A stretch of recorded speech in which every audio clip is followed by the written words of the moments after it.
जय हिंद प्यारे साथियों, आप सभी का स्वागत है जीएस बॉस यूट्यूब चैनल में। आरआरबी ग्रुप डी के लिए यहाँ पर साइंस के इंपॉर्टेंट क्वेश्चन हम लोग पढ़ने वाले हैं। सभी क्वेश्चन सिलेक्टेड हैं, टॉप 25 क्वेश्चन दिए गए हैं जो बार बार एग्जाम में पूछे जाते हैं। तो चलिए पहले प्रश्न की बात करते हैं। पहला प्रश्न दिया गया है, जीव विज्ञान की कौन सी शाखा वंशानुक्रम पैटर्न के माध्यम पर केंद्रित है? तो इसका राइट आंसर हो जाएगा अनुवांशिकी। अनुवांशिकी जो है इसका राइट आंसर हो जाएगा, जो कि ऑप्शन नंबर सी में दिया गया। अगर जो बात करते हैं अनुवांशिकी के पिता, तो अनुवांशिकी के पिता कौन है? तो ग्रेगर जॉन मेंडल है। तो इसका right answer option number C हो जाएगा। चलिए अगला सेकंड नंबर क्वेश्चन देखते हैं। सेकंड नंबर क्वेश्चन दिया गया है, कोशिकाओं के अध्ययन को क्या कहा जाता है? कोशिका का अध्ययन किसमें किया जाता है? तो कोशिका जो होता है, देखो साइटोलॉजी में किया जाता है, साइटोलॉजी। तो इसमें भी राइट आंसर क्या हो जाएगा? Option number C. कोशिकाओं के अध्ययन को साइटोलॉजी कहा जाता है। चलिए अगला क्वेश्चन देखते हैं। बिल्कुल इंपॉर्टेंट क्वेश्चन है, सभी क्वेश्चन इंपॉर्टेंट और सिलेक्टेड हैं, इसलिए वीडियो के साथ अंत तक बने रहना। पर क्वेश्चन नंबर 3 दिया गया है, बीटी कल्चर। बीटी कल्चर क्या है? तो बीटी कल्चर क्या है, इसमें राइट आंसर हो जाएगा ऑप्शन नंबर सी, अंगूर की खेती। अंगूर की खेती जो होता है वो बीटी कल्चर के अंतर्गत आता है। अंगूर की खेती बीटी कल्चर के अंतर्गत आता है। आपको बताना है फूल की खेती किसके अंतर्गत आता है, कमेंट में। तो चलिए अगला क्वेश्चन देखते हैं। क्वेश्चन नंबर 4 दिया गया है, पक्षियों के अध्ययन को क्या कहा जाता है? Study of bird is called, तो ऑर्निथोलॉजी कहा जाता है। ऑर्निथोलॉजी जो कहलाता है, पक्षियों का अध्ययन ऑर्निथोलॉजी कहलाता है। इसमें भी ऑप्शन नंबर बी राइट हो जाएगा। चलिए अगला क्वेश्चन देखते हैं। ऑर्निथोलॉजी इसका राइट आंसर है। अगला क्वेश्चन नंबर दिया गया है क्वेश्चन नंबर 5। क्वेश्चन नंबर 5 दिया गया है, जीवित चीजों पर मृदा के प्रभाव का अध्ययन मृदा विज्ञान की किस शाखा के अंतर्गत किया जाता है? जो जीवित जीव होते हैं उन पर जो है मृदा का जो प्रभाव होता है उसका अध्ययन किस में किया जाता है? तो एडाफोलॉजी में किया जाता है। इसमें कौन सा राइट आंसर हो जाएगा? Option number B, edaphology. अगर जो आप सभी को लग रहा है कि क्वेश्चन सभी सिलेक्टेड हैं, तो आप लोग क्या करिएगा, वीडियो को लाइक और ज़्यादा से ज़्यादा दोस्तों के पास शेयर करिए, क्योंकि आरआरबी ग्रुप डी की हमारी सीरीज चालू हो चुकी है साइंस की। लगातार आपको वीडियो मिलती रहेंगी। अगला क्वेश्चन देखते हैं। क्वेश्चन नंबर 6 दिया गया है, निम्न में से किसे कोशिका का पावर हाउस कहा जाता है? कोशिका का पावर हाउस किससे कहा जाता है?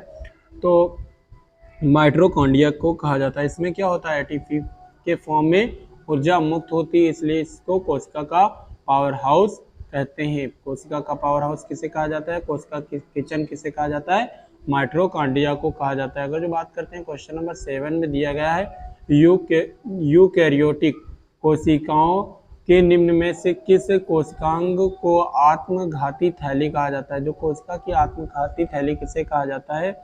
तो कहा जाता है, इससे किसे कहा जाता है? लाइसोसोम को कहा जाता है। ऑप्शन नंबर डी में दिया गया है lysosome. Option number D right हो जाएगा, लाइसोसोम। चलिए अगला क्वेश्चन देखते हैं। प्रोक्रियोटिक राइबोसोम की उप इकाई संरचना क्या होती है? जो प्रोक्रियोटिक राइबोसोम होते हैं उनकी उप इकाई संरचना क्या होती है? तो 50s और 30s, यहाँ पर s होगा ना कि 5, तो 50s और 30s होता है। तो इसका राइट आंसर क्या बन जाएगा? Option number B. चलिए अगला क्वेश्चन देखते हैं। क्वेश्चन नंबर 9 दिया गया, निम्नलिखित में से किस कोशिकांग को कोशिका का प्रोटीन का कारखाना कहा जाता है? जो कोशिका होती है एक कोशिकांग होता है, और जो है उसे क्या कहा जाता है? कोशिका के प्रोटीन का कारखाना कहा जाता है। तो किसे कहा जाता है? राइबोसोम को कहा जाता है। ऑप्शन नंबर सी, डी इसका राइट आंसर हो जाएगा। इसमें क्या होता है? प्रोटीन का संश्लेषण होता है। राइबोसोम में क्या होता है? प्रोटीन का संश्लेषण होता है। इसमें राइट आंसर क्या हो जाएगा? ऑप्शन नंबर डी हो जाएगा। चलिए अगला क्वेश्चन देखते हैं। क्वेश्चन नंबर 10 दिया गया, निम्नलिखित में से कौन सा कोशिकांग केवल पशु कोशिका में पाया जाता है? ये क्वेश्चन भी प्रीवियस ईयर है और लगातार एग्जामों में पूछा जाता है, तो इसको इंपॉर्टेंट लिख लीजिए, सेंट्रोसोम। सेंट्रोसोम इसका राइट आंसर हो जाएगा। सेंट्रोसोम जो होता है वो केवल पशु कोशिका में पाया जाता है। अगला क्वेश्चन दिया गया है, कैल्शियम। कैल्शियम का रिप्रेजेंटेशन Ca होता है। कैल्शियम का जो परमाणु द्रव्यमान या परमाणु द्रव्यमान, देखिए परमाणु भार और परमाणु द्रव्यमान दोनों बात एक ही है। तो परमाणु द्रव्यमान देखिए फिजिक्स में अलग अलग होता है, भार और द्रव्यमान फिजिक्स में अलग अलग होता है, लेकिन केमिस्ट्री में सेम चीज होता है।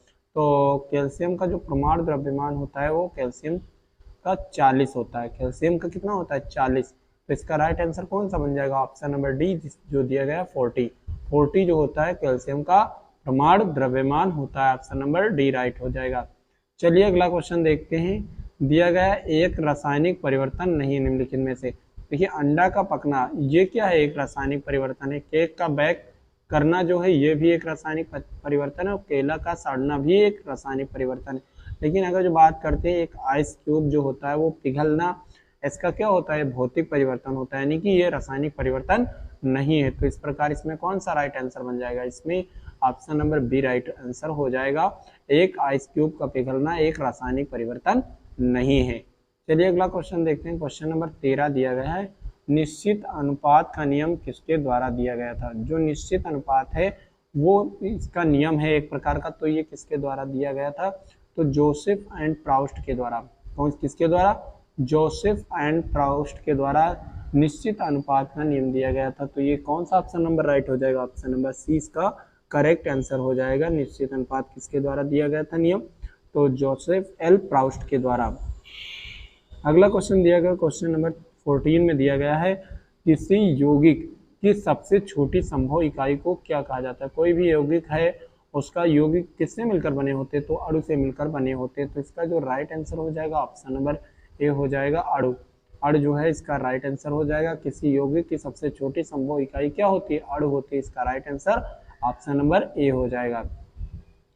चलिए अगला क्वेश्चन देखते हैं। क्वेश्चन नंबर 15 दिया गया है, किसी परिपथ में विद्युत प्रवाह किसके द्वारा संभव होती है? यानी कि जो है अगर जो किसी परिपथ में विद्युत धारा का जो चलन हो रहा है, यानी कि विद्युत धारा प्रवाहित हो रही है, तो उसका मुख्य कारण क्या होता है? फ्री इलेक्ट्रॉनों की गति, यानी कि इलेक्ट्रॉनों की गति जो है इसका राइट आंसर हो जाएगा। अगर जो किसी तार में विद्युत धारा प्रवाहित हो रही है तो वो किसके कारण होता है? जो उसमें तार में जो होते हैं फ्री इलेक्ट्रॉन मौजूद होते हैं, उनके माध्यम से ही विद्युत धारा का उसमें चालन होता है या प्रवाह होता है।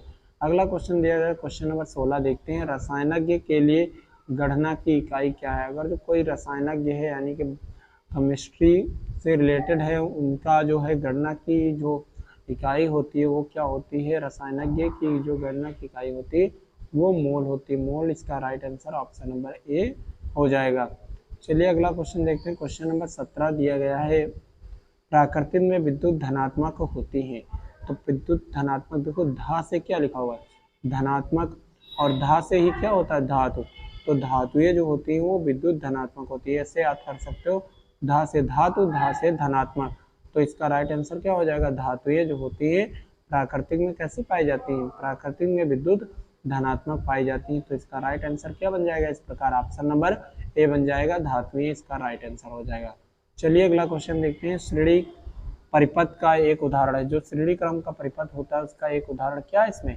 तो इसमें जो है सजावटी लाइटें, जो सजावटी लाइटें जो होती हैं वो श्रेणी क्रम में लगाई जाती हैं। बिल्कुल ऑप्शन नंबर 20 का राइट आंसर हो जाएगा, सजावटी लाइटें। बिल्कुल अगला क्वेश्चन दिया गया है, पेरिस्कोप में निम्नलिखित में से किसका प्रयोग किया जाता है? देखिए पेरिस्कोप में जो किसका प्रयोग किया जाता है, तो पेरिस्कोप में साधारण दर्पण का किया जाता है उपयोग, यानी कि जिसको समतल दर्पण बोलते हैं, मिरर यानी कि उसका प्रयोग किया जाता है। समतल दर्पण, समतल दर्पण या जो घर में यूज किया जाता है उस दर्पण का प्रयोग किसमें किया जाता है? पेरिस्कोप में किया जाता है। अगला क्वेश्चन दिया गया क्वेश्चन नंबर 20, प्रकाश की गति अधिकतम निम्न में से किस माध्यम में होती है? यानी कि अधिकतम प्रकाश की गति किस माध्यम में होती है? तो निर्वात में। निर्वात में जो होती है प्रकाश की गति अधिकतम होती है। आप लोग बताइएगा कमेंट में प्रकाश की चाल या गति कितनी होती है निर्वात में, कमेंट में जरूर लिखिएगा। और ज़्यादा से ज़्यादा दोस्तों के पास शेयर करिए, और लाइक का टारगेट हमारा 100 है, इसको जल्दी से दोस्तों के साथ शेयर करिए और इसको 100 कंप्लीट करवा दीजिए। नेक्स्ट पार्ट आपको साइंस का जल्द ही देखने को मिलेगा इसी चैनल पे। चलिए अगला क्वेश्चन दिया गया क्वेश्चन नंबर 21, किसी अन्य कमरे के बात कर रहे लोगों की बातें हमें तरंगों के कारण सुनाई देती हैं। ध्वनि तरंगों के कारण ये मतलब किस प्रकार की घटना है? अगर जो आप कमरे में बात कर रहे हैं तो लोगों की ध्वनि प्रकाश के विवर्तन के कारण हमें सुनाई देती है। तो इसका राइट आंसर कौन सा हो जाएगा? ऑप्शन नंबर बी, विवर्तन।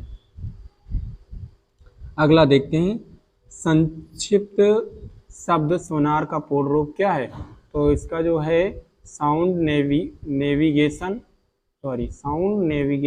एंड रेजिंग किस ऑप्शन में दिया गया? ऑप्शन नंबर ए में दिया गया है साउंड नेविगेशन एंड रेजिंग, इसका राइट आंसर हो जाएगा।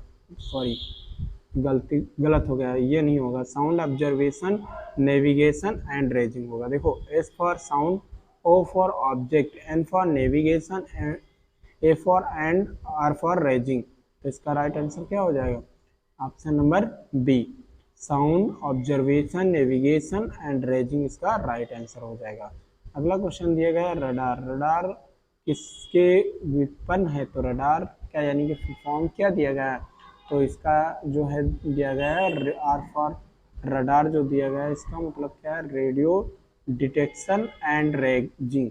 इसका right answer option number D हो जाएगा। उम्मीद करते हैं दोस्तों आप सभी को क्लास पसंद आई होगी।